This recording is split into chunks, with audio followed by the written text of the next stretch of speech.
स्वागत. सादर करीत आहोत आजच्या काही ठळक घडामोडी.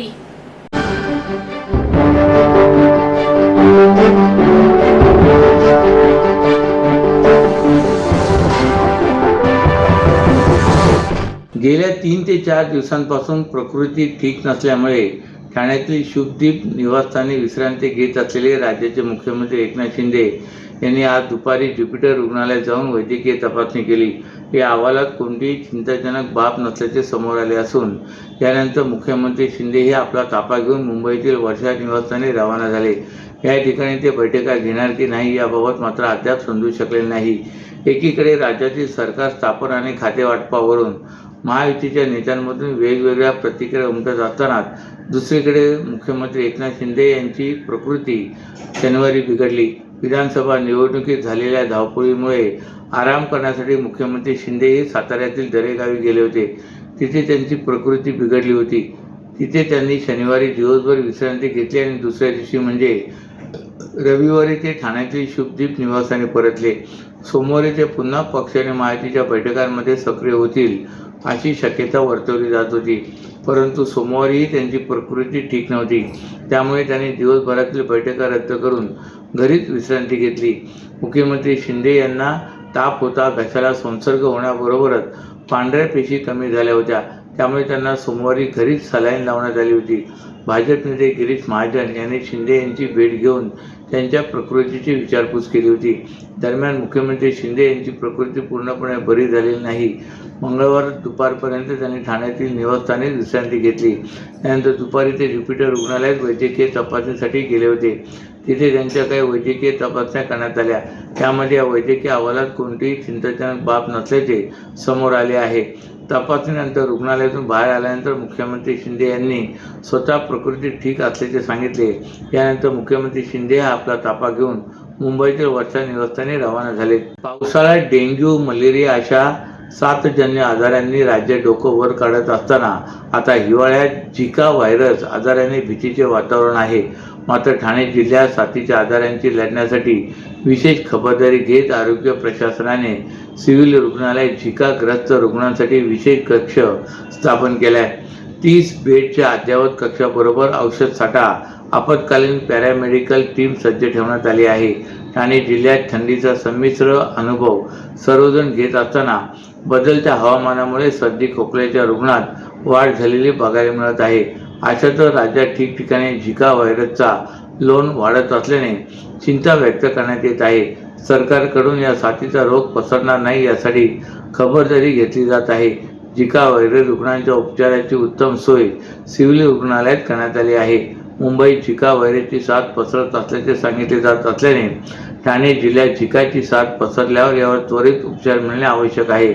यामुळे 30 बेड असणाऱ्या कक्षात उपचारासाठी लागणारी सर्व सामुग्री सज्ज ठेवण्यात आली आहे. झिका व्हायरसची माहिती प्रसारमाध्यमांवर सांगण्यात येत असली तरी खबरदारी म्हणून सिव्हिल रुग्णालयात वैद्यकीय अधिकाऱ्यांची टीम सज्ज ठेवण्यात आली आहे.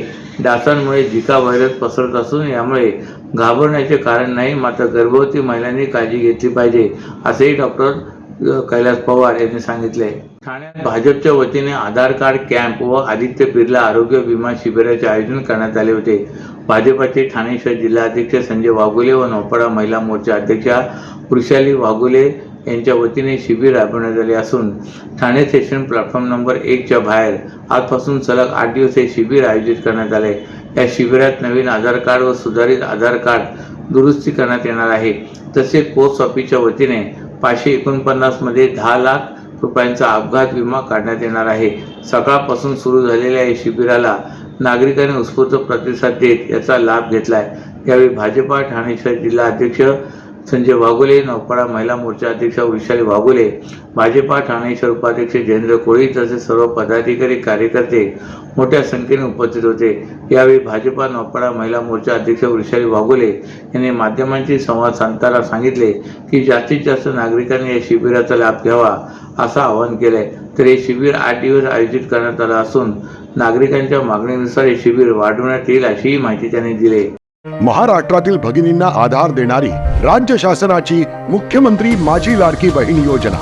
या योजनेअंतर्गत अल्प उत्पन्न गटातील 21 ते 65 वयोगटाच्या भगिनींना मिळणार दरमहा 1500 रुपयाची मदत. अर्ज करण्यासाठी 31 ऑगस्ट 2024 पर्यंत मुदतवाढ. कुटुंबाचं वार्षिक उत्पन्न 2.5 लाख रुपयांपेक्षा कमी असलेल्या महिला पात्र. कुटुंबाकडे पिवळं किंवा केशरी रेशन कार्ड असल्यास उत्पन्नाचा दाखला आवश्यक नाही. पांढरं रेशन कार्ड असेल किंवा रेशन कार्ड नसेल तर कुटुंबाचं वार्षिक उत्पन्न 2.5 लाखांपेक्षा कमी असल्याचा दाखला आवश्यक. योजनेसाठीचा ऑनलाईन अर्ज नारी शक्ती दूत ॲपवरून किंवा पोर्टलवर भरता येईल. ज्या भगिनींना ऑनलाईन अर्ज भरता येत नसेल त्यांच्यासाठी अंगणवाडी, ग्रामपंचायत, वॉर्ड ऑफिस, सेतू सुविधा केंद्रामध्ये किंवा आशाताई बचत गटाच्या CRP यांची मदत उपलब्ध. आता आपल्याला अभिमानानं म्हणता येईल, सुखी आणि सुरक्षित आहे माझी लाडकी बहीण.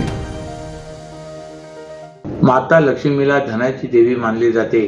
हिंदू धर्मात देवी लक्ष्मीला विशेष महत्त्व असून मार्गशीर्ष महिना लक्ष्मी पूजनाला समर्पित आहे.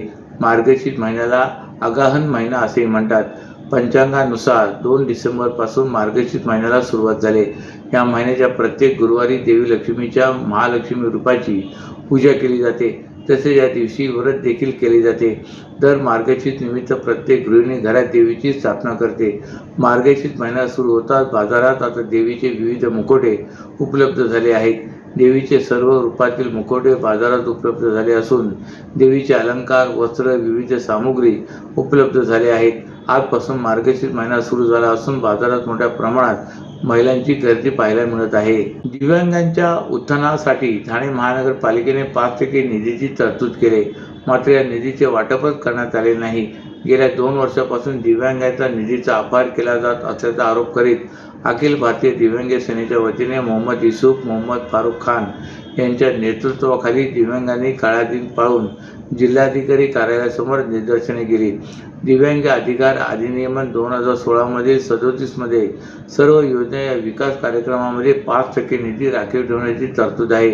त्यानुसार ग्रामविकास विभागाचा शासन निर्णय 25/6/2018 व नगर विकास विभागाचा शासन निर्णय 10/5/2018 नुसार दिव्यांग व्यक्तींना दारिद्र्य निर्मूलन योजनेअंतर्गत स्थानिक स्वराज्य संस्थांनी एकूण उत्पन्नातून 5% निधी दिव्यांगांच्या सक्षम आणि उत्थानासाठी अर्थसंकल्पात निधीची तरतूद करावी.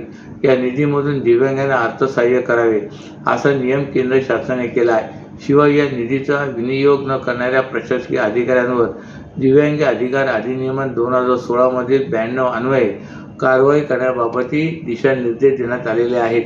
या सर्व नियमावलीचा भंग ठाणे महानगरपालिकेकडून केला जातोय.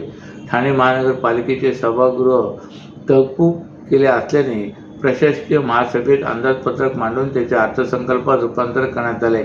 मात्र हे करीत असताना सन 2022-23 आणि सन 2023-24च्या अर्थसंकल्पातील तरतूद केलेली रक्कम दिव्यांगांच्या पुनर्वसनासाठी अद्याप खर्च करण्यात आलेली नाही. सर्वात महत्त्वाचे म्हणजे दिव्यांगांना दिले जाणारा निधी देखील देण्यात आलेला नाही. या संदर्भात अनेक वेळा पत्रव्यवहार विविध प्रकारे आंदोलन करूनही कार्यवाही न करून संबंधित विभागाकडून दिव्यांग बांधवांवर अन्याय केला जात आहे. याचा निषेध करण्यासाठी दिव्यांगांनी आज दिवसभर काळ्या फिती लावल्या.